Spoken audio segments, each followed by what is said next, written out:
the magnanimity of David. He said unto his men, The Lord forbid that I should do this thing unto my master, the Lord's anointed, to stretch forth mine hand against him, seeing he is the anointed of the Lord. 1 Samuel 24, verse 6. Time after time, David's location was revealed to Saul. In the wilderness of En-Gedi, David had only 600 men against Saul's 3,000. Hiding in a secluded cave, David and his men were surprised when Saul entered alone for personal relief. Quietly, David cut off part of Saul's garment, not wanting to hurt the Lord's anointed.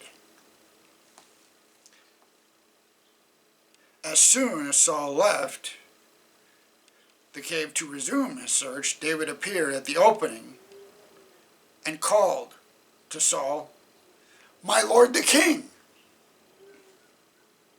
Then he held up the piece that had been cut off from his robe. For a short time, Saul was humbled and returned home, but David knew that Saul could not be trusted. Feelings of reconciliation do not always prove to be lasting in minds not controlled by the Holy Spirit.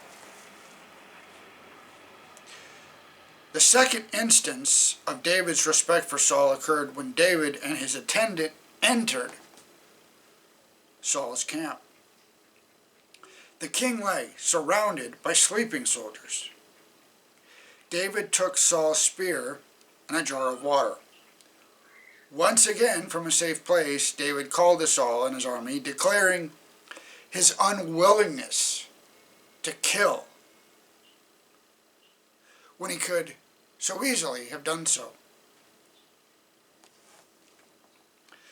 Although David's faith had staggered somewhat at the promises of God, he still remembered that Samuel had anointed him king of Israel.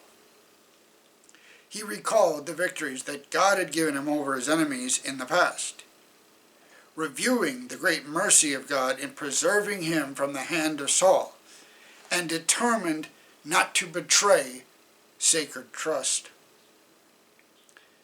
Even though the king of Israel had sought his life, he would not join his forces with the enemy of his people.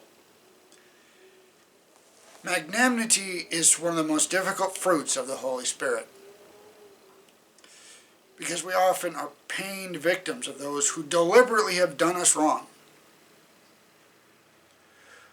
What can I do today to develop this part of my character?